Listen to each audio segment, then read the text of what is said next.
How's it going, man? Good. I missed you. It's been a while. Yeah, it's been a week or so since we've Been a got this, while. but Been a while. we're getting set. Club basketball's starting, high school season's done, just starting to Yeah. roll into spring and summer months of crazy tournaments. It's been wild, man. The way like provincials just went by, like you blinked. Like I remember the banquet, like it was yesterday. That was crazy. I came in late. I sit down. I close my eyes. The banquet's over. I open my eyes again. Day one of provincials. You blink again. They're doing the closing ceremony and all that. It's a fun factor. And most importantly, we're pleased to welcome, one of the Quad A All-Stars and probably arguably one of the best players to come out of Semiahmoo Secondary. We got Jack Snead, y'all.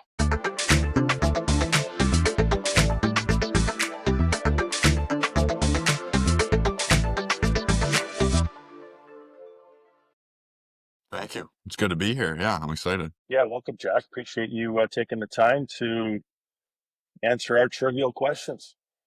Yeah, thank you. Thanks for having me. Yeah, so if you're ready to roll into it, we'll just we'll kick it off. Yeah, let's do it. So, Jack, tell me where are you from? I've lived here all my life. I'm from White Rock, sort of around Semiahmoo area, and lived in the same house my whole life. Stayed pretty local. Went to elementary school around here. Went to Semiahmoo. Stayed there my entire high school career. Loved it around here.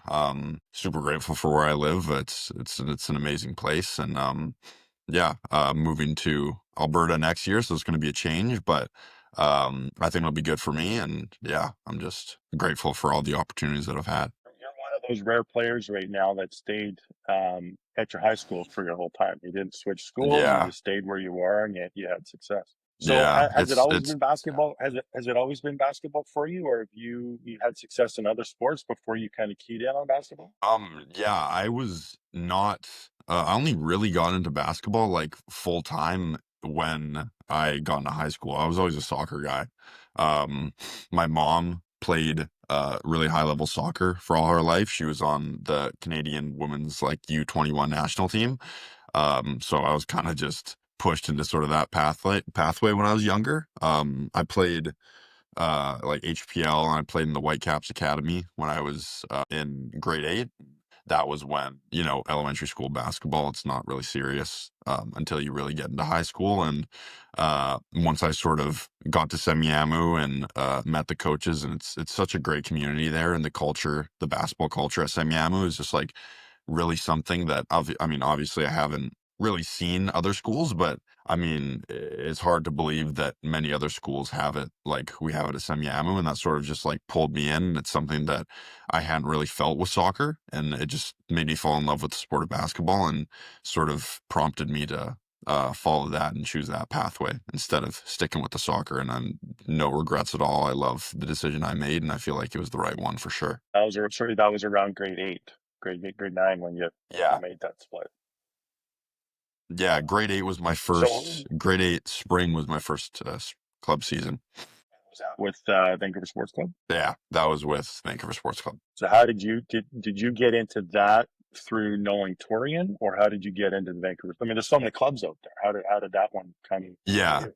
Um it was Tori and Brian Lee, and also we had Coach Lafergie at Semiahmoo. And he was sort of the the head of our culture at Semiahmoo, the basketball um, culture and community, and he sort of pointed me in the right direction, and got me in contact with Brian, who invited me out to a practice because I was already late too. The team had already been made. It was like I don't exactly remember when I went to my first practice, but like at that point I was still soccer. So even after the school basketball season, I was still playing soccer the whole time. I can remember it was tough. It was a lot of sports, playing high school basketball and that soccer at the same time. And then it was probably around sort of May or June that I went to my first VSC practice, and I just loved it immediately. So yeah, it was pretty nerve wracking going mid-season, not have been playing a ton of basketball already, but yeah, it was great. And Brian Lee and Torian and Fergie, they were really the ones who got me into it. Yeah, my youngest son played for Vancouver Sports Club, and it was the same kind of thing. It was missed the tryouts, didn't even know about the tryouts. went to one of his camps, and he's like, "Is he playing anywhere?" I'm like, "No." Then he invited it to one of the practices, started playing with them, and now he's still playing, so it's great. So the trainers that you've had, I mean, obviously you've had the gentleman that you mentioned at your school. Is there other trainers that kind of built you through, or have you just kind of stayed in the Vancouver Sports Club program? I would say largely I've sort of stayed in the Vancouver Sports Club route. One person I would obviously shout out would be Montel Lindgren. Been my coach for like that first season in eighth grade, and sort of uh followed my age and my group of guys all the way through high school. Obviously, as me and Henry were saying earlier, I did have that 1 year at U Play West with Drive, and again, great program. I had a great time there. But yeah, then I came back to Canada West. I just thought it was the right decision for me, and Montel was there again, and I feel like that's probably the main person that I would shout out as being someone that was sort of always by my side through my basketball career. Yeah, another person I would shout out to, and someone who's helped me a lot, my assistant coach at Samiamu, Johnson Hu, is the founder of, I don't know if you guys heard of it, Kaizen Basketball. It's a club. He's uh, started out of Semiahmoo, really. It's not really affiliated, but he started out of there, and he's always just like, he just loves he loves seeing his guys get better. And that's someone I can really accredit to a lot of the progression in Semiahmoo, and more so just South Surrey basketball. He's been really helpful with that because uh South Surrey and White Rock, there's not a ton of options for club, if I'm gonna be completely honest, because VSC is more Vancouver. Some of the Drive teams here, there's not too many. There's like a Drive White Rock, but when he introduced Kaizen basketball, it gave a ton of kids around here that previously didn't have a sort of way to play club basketball at a sort of high level, that option. I train with him all the time. I actually work for him now, coaching at Kaizen. It's been great having that club and him there along the journey of my basketball career. It's always cool when players that played get to the coaching side, because then you see what your coaches are going through. So you helps you a little bit, I think. Oh, 100%. Yeah, 100%. So, Jack, I guess going into your first year of playing at that next level, like during this summer break, I don't like know what your plans are, but what's like your specific focus in like whether your individual workouts or when you get to, your team bonding camps, like what's one thing that you're working on right now to get to, that you're gonna get to you're getting going to that level, but like what's like workouts that you're gonna use to be able to play in your first year? Yeah, good question. One thing that I really noticed, and I feel like a lot of people say this when they sort of get a taste of that next like university level, is it's more than anything, I think for me, is like just the strength aspect and like lifting. Because those guys, like when I went for my visit to Alberta, like the one thing you noticed right away, and like I watched a couple games there, is they're just big guys. It's like they're grown men, right? And it's something that you just simply can't really get and have a real taste of until you go and see it. So this summer I'm really just kind of living in the weight room trying to get bigger, because once you get to the season and the preseason, there's not going to be a ton of time to sort of, if you're too far behind, there's not a lot of time to sort of catch up. And one thing I've heard is I've asked a ton, like alumni from Alberta, I've had the opportunity to talk to, and people who've been through this process. They say, like, if you get there and you're too far behind, it's really hard to catch up because the physicality is just a different caliber in university. So I've just been working to make sure that when I get there, I fit in physically. And when it comes to the skills, I don't feel like I'm changing a lot with what I've been doing. I feel like um, it can be easy to sort of think, oh, now that I'm going to university, I got to change my stuff up, get into more complicated skill work. And I feel like for me, and I feel like most people, that shouldn't be the thing you want to do. And I don't think it's the right option. I feel like just staying consistent with what I've been doing, working on my guard skills. I'm sure you guys know, uh, like if you're like above 6 foot in high school, you're definitely getting thrown into the post at least once or twice. So I've had a lot of time down low, and I feel like that's helped me a lot. But recently I've started to play more of a sort of guard and wing position, and like this year in high school I uh played guard for a lot of the time, and I feel like it really helped elevate my skills. So uh, this summer, I'm really gonna sort of try to work into that because when I get to Alberta, like I'm not gonna be playing big. I'm just not tall enough or big enough for that. So I'm gonna have to find my role and learn how to excel in the sort of guard and wing positions. So that's what I'm gonna be working on.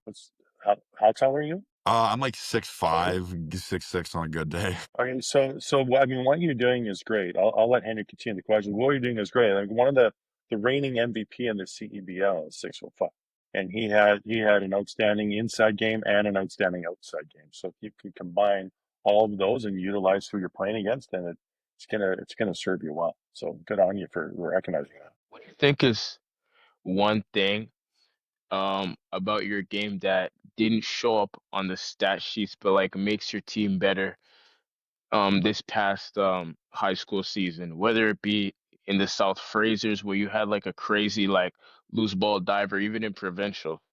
I would say I don't think the thing I want to say isn't really something that can be shown on like in games, but I feel like in practice and like outside of basketball even with my team, like it's so important. The thing that people always like forget about is you have to be such a cohesive unit and like all be so um like you have to buy into it. That's what my coach always says. You have to buy into what we're building. And like in practices we have to go 100% all the time. After practice, make sure we're not like fooling around. As soon as you leave the court, you can't just stop thinking about it, right? It takes more than just playing basketball to be a successful group.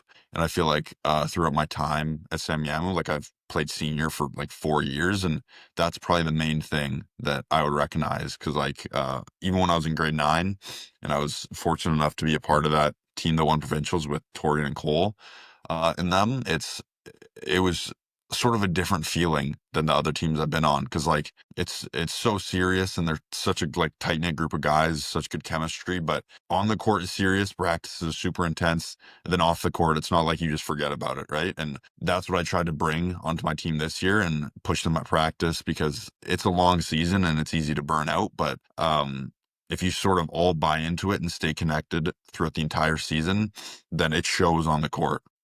um, Everybody on my team were super close. My sort of four best friends, we were all like on the team, and that really helps, right? Like on trips, outside of basketball, you have to be like together, and you can create bonds and memories that help you on the court more than people would think. So I feel like just trying to take that leadership position and sort of help my team excel off the court, which translates to on the court. And I feel like we really saw that because before the season, we weren't ranked at all. Like nobody really believed in us too much. But throughout the season, and the more the season progressed, people were saying like, "Oh shoot, Semi's competing, right?" And we're beating some good teams. We beat teams that were ranked higher than us. And then in provincials, it showed like we beat our ranking um, from the start of the season by a ton. And by provincials and South Frasers, I feel like people didn't really underrate us and they saw us as a threat, and which was, I could sort of say that it was because of the stuff that you don't see. And you can score, there can be score, you can have assists, but really the dudes who affect the game the most, I feel like, are the ones that are doing the stuff that you can't see. So that's really what I tried to bring to our team this year because we had skill, we had size, but just that leadership role and leadership position that always keep our guys connected off the court too, I feel like was super important for us. Good What do answer. you what do you think's what do you think's one thing like, so going back to like, this high school season before you enter your first year, are there any like things you've seen in film that's like you want to tweak a bit? Like I don't know, it could be anything. Like maybe like, your defensive positioning's a little off. You should have closed out on a shooter earlier. Like, what do you think? I would say one part of my game that obviously you can tweak every part of your game at any time, but sometimes I can be like a little frantic. Um, like I'm a pretty fast guy, and sometimes like previously in the earlier years, I've been able to sort of just kind of exploit that because I'm a big guy too, and not a lot of guys are big and fast like I am. Not to like boast, but sometimes in the past, I've just been able to sort of use that to my advantage in every single moment. But as we get older and guys get bigger, guys get faster, that doesn't work as much, obviously, right? And in this season, a couple times, like I've gotten way better at it. I'm more composed as a player, but occasionally I do sort of fall back into that habit of just trying to go 100%, 100%, 100% all the time. And it simply doesn't really work, right? As the skill gets better and we get more competitive, it doesn't work like that. So you have to be more sort of composed, and that's something I've been working on, and I'll continue to work on as I go to university. I think that's one like big skill. Like one thing, me and Tom have even taught some of our younger guys. Like we probably had the second youngest team in all of provincials. I think one thing that guys like that you're talking about is so big that people underestimate is film. Film is like sometimes you think you did the right thing, and then you go back on film and it's so funny. It's like, damn, I didn't even know I did that. It's like film can just like switch your whole type of game around. So what do you think like if you can describe for me like your thought process, for example, like you're in a game scenario, you're attacking a 2-3 zone or a man-to-man zone, like how are you able to beat it? Obviously you're not by yourself, but like if you can imagine like you're probably on the wings or the corners, how do you attack a short corner guy, or how do you beat a guy one-on-one to your spot? So yeah, good question. I think a large part of that is knowing my teammates. Like this year, a lot of the time in my career, I've been sort of the tallest guy on my team. But this year we had two bigs that were taller than me, and a lot of teams play zone, in Surrey too. I'm sure you guys have run into that. Um, but just trying to sort of exploit the zone with our size too. Like if we have me and we had another guy who was like pushing like 6'8", one guy was like 6'7", and using those guys down low. Like when we played zone this year, a lot of the times I was more of in a sort of facilitator role. So like if I get into the key, a lot of the time I can have some gravity and guys collapse, then I'll dish out to one of my bigger guys on the post. And it's sort of recognizing that, doing that for a couple of plays, then maybe spacing out to the wing and see if I can get an opportunity to drive, or maybe like have my shot. And it's sort of changing that up and not being too stagnant or too similar with everything we're doing on offense, because that's the thing that's going to make it easy for the zone defense, right? If you're just doing the same thing over and over again, even if it's not working, just trying to punch it down low, maybe that's not working. Like when we played against Tamanawis, they have Luca, obviously, who's like bordering 7 feet tall, right? So just pounding it down low isn't going to work every time. So when we came out at the start of that game, that's what we were trying, because that's sort of what we have known to do against zone. But then obviously it's kind of hard to score layups consistently over a 7 foot guy. So then we started spacing it out, getting into our shots more, because with a guy as big as Luca in the paint, you're going to have more opportunities to shoot on the outside.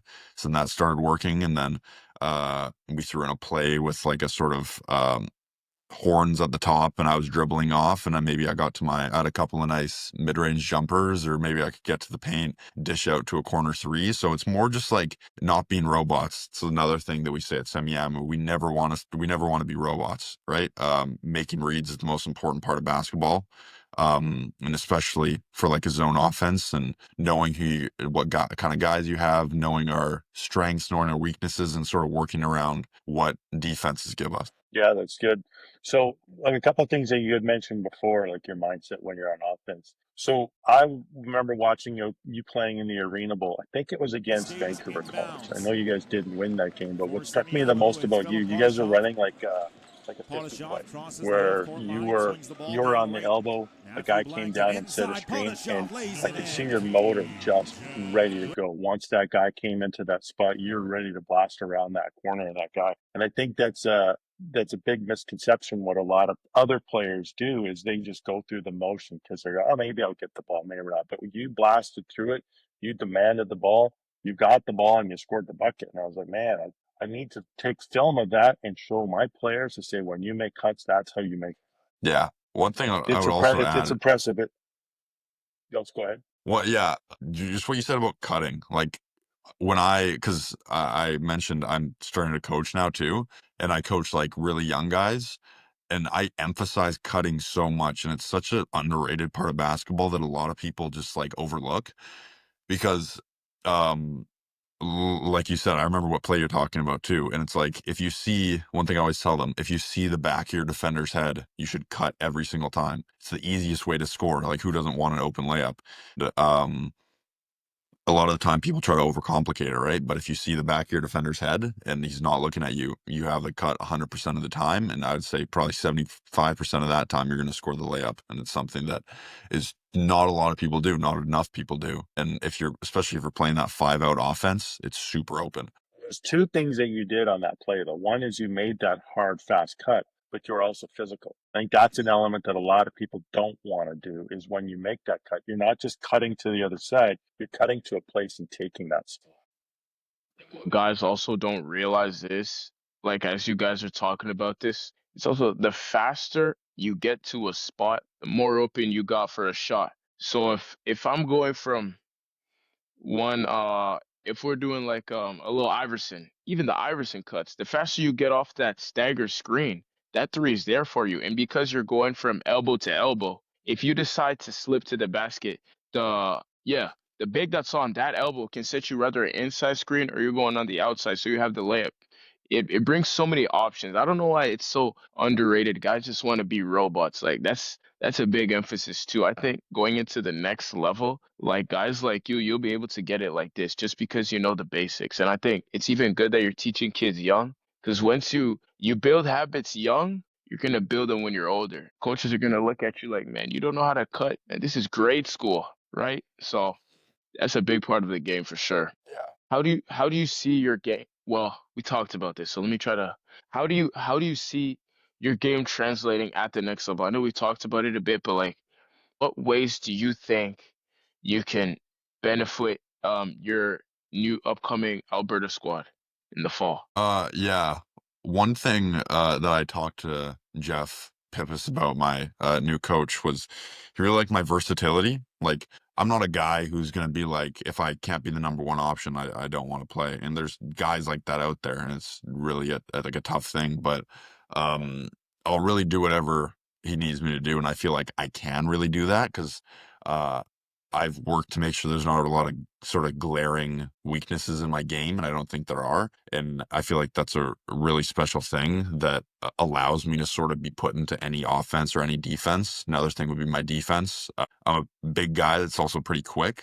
I credit that to the soccer too. It allows me to move my feet and get everywhere on defense. Like my whole high school career, I've kind of been guarding the other team's best guy, and I've always wanted to do that, and it's allowed me to work on that defense. And I feel like when I was there too on my visit, they uh told me that that's what they wanted me to do. They wanted me to be there to play defense, sort of be a like energy guy, be a guy that can give like energy off the bench too, because that's obviously not going to start at the start of the year, and you're going to have to work your way up. But if I can sort of come in and sort of give that like ounce of energy and give that burst to the team, that's what they want from me. And whether that's locking up a guy, whether that's sprinting my lanes, whether that's hitting a free throw, whatever they want me to do, I can sort of fit any role.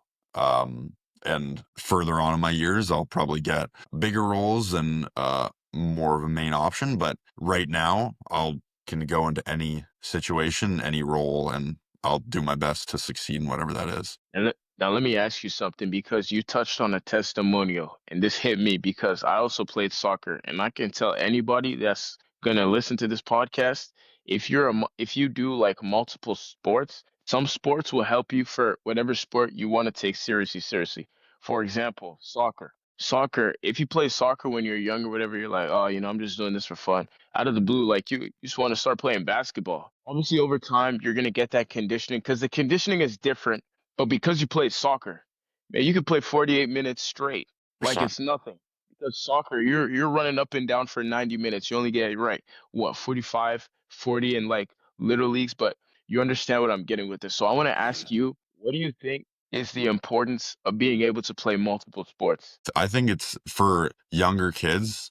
I feel like play as many sports as possible. Like you said, the soccer, I feel like it's helped me so much. And I feel like if I didn't play soccer, and I just played basketball my whole life, maybe I would be a little bit more like my skills would be better by now just because of the sheer time I was playing. But I feel like I'd be a completely different player. Like it's the quickness, the explosiveness. You do stuff in soccer that you just don't get to do in basketball. And it helps you so much, like the endurance factor, like you talked about, agility. There's just so many things that I feel like can help you during, or if you want to play basketball, if you want to play anything else. Like in high school too, I played volleyball. Like, I didn't this year, but my previous years I did. And it's just jumping and jumping and jumping. And that obviously helps your vertical, right? So sports are so interconnected, and whatever you want to do, I feel like when you're young, it's so important to play multiple sports because, like, anything, you can find anything in any sport that'll help you with basketball. You can find something in another sport that'll help you play hockey. Like, it's just so important to sort of cover your bases with that when you're young. When we were talking with Grayson Ritz, and one of the things we talked about, he's a volleyball guy as well, is I think one of the underrated thing a basketball player doesn't do is practice jumping. Right? People don't. I remember when I was young, you're always running around, jumping as high as you can, touching the ceiling in your school, doing whatever you can, but always jumping, always jumping, always jumping. We talked about University of Alberta. Yeah. I'm sure you had multiple offers. What was your decision process to accept that? I'm so sorry you cut out a tiny bit there. No, I said, what was your decision process in accepting the University of Alberta? Yeah. So, I did have a couple other options. I could have sort of seeked more before I committed, but really it was just after my visit, it just like felt right. And I know it's probably a bit of a cop out answer, but like I went there, the guys were super nice. I really saw a good spot for me on the team. Like I really saw myself fitting in there. I like the place. Edmonton's great. And it just sort of fit what I wanted to do. I kind of wanted to um, go away. I felt like it would have been good for me. It's good independence, good life skills that you learn and stuff that you wouldn't learn if you stay at home. Also the education part, like education is huge for me in academics because there's going to be a time when the ball stops bouncing and then what are you going to do after that, right? So basketball for me too is a way to seek further education and sort of kickstart my life after basketball. I'm doing political science. They have a great political science program. Hopefully, going into law after that. Sort of, I feel like My God. the pieces just kind of connected, right? I love the place, good academics, good culture, good coach, good guys. Everything sort of just fit in. I was like, hey, that's um, seems like a place I want to go, and it's kind of what led me to the decision. So, and before you talked about your training plan for the summer, is the school giving you specific things to work on, or are you just continuing to do what you've done year over year? Actually, I had a call with the trainer, like the weight trainer over in Alberta yesterday. And we went over some stuff. I've obviously been doing stuff since like I started really in grade like end of grade 9, going into grade 10. That's when I really started lifting heavy.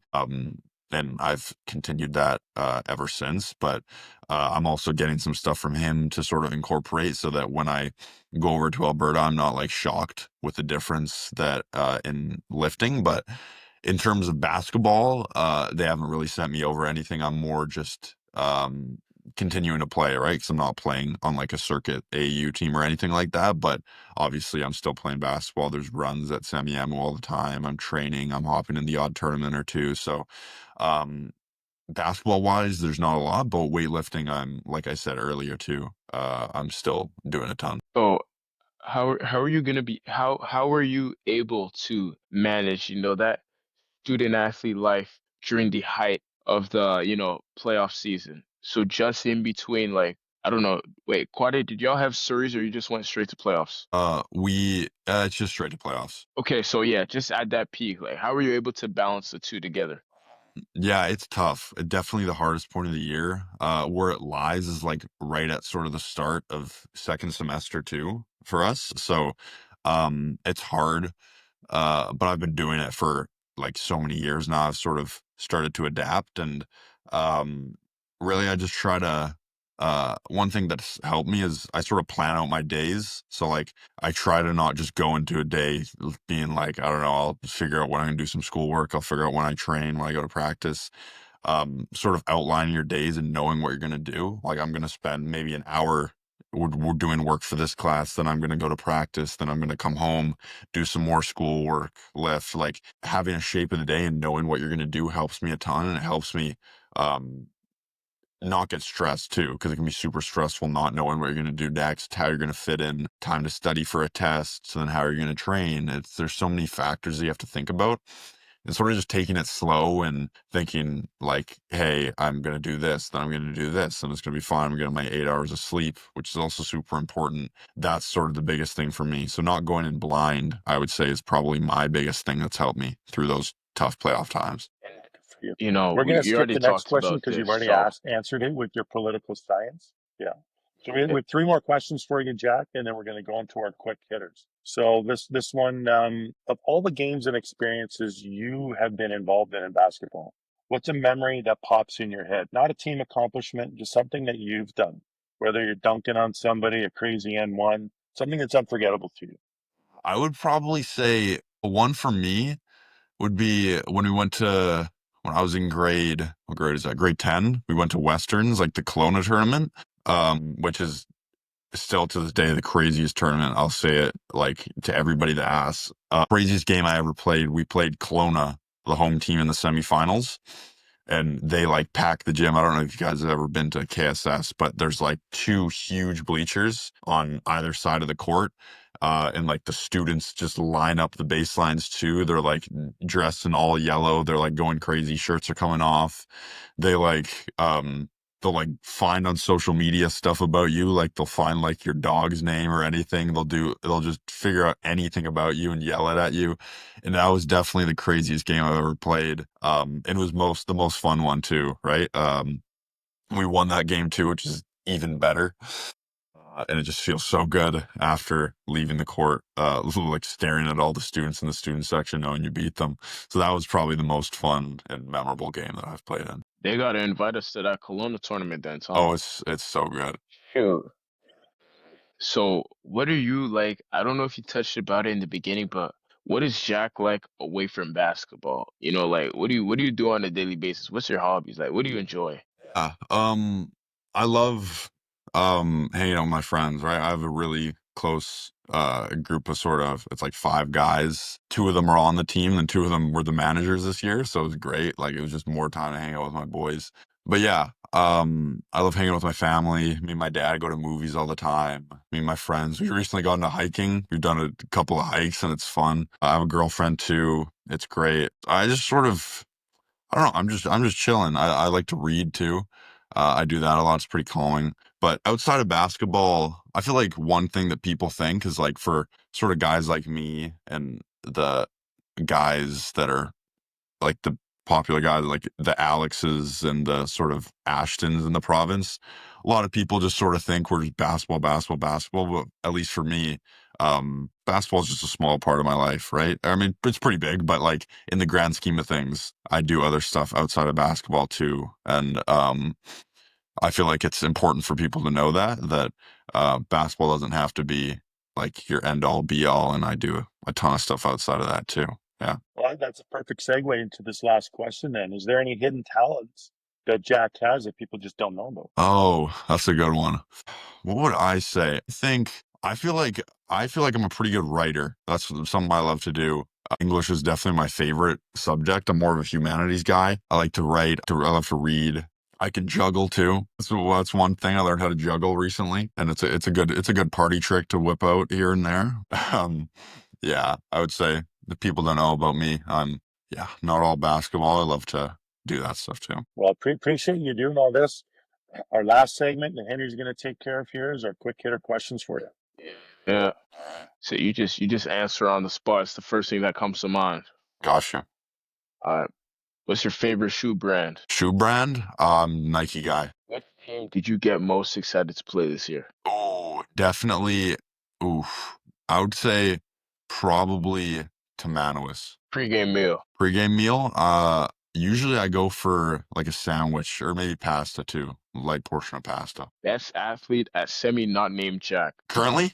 Oh, Yeah. currently, ooh, I would say, shout out my girlfriend, Anna Wong, best athlete for sure. Favorite superhero. Oh, I'm a Batman guy. best athlete you've played against? Oh, I would probably say Alex Brisson Centennial. Tough guy. Who do you try and model your game after? Oh, I said this on an interview earlier in the year, but I'd say LeBron. I got to. So then this leads me to the last question. Then we already know what he's going to say. Jordan. LeBron, Yeah, come on. ridiculous. Right on. That's All funny. right, bro. That's funny. Appreciate Well, Jack, appreciate you for really, your really time. appreciate you. Yeah, we appreciate you being on the show and taking the time. And, it's great to get to know you a little bit more and follow your career as you kind of advance to University of Alberta and who knows where beyond that. I Right? appreciate you having me. It was fun. Okay. We'll leave it at that. We'll say goodbye. Thanks again, guys. We'll talk to you soon. All right. I Sir. appreciate it. Thank you.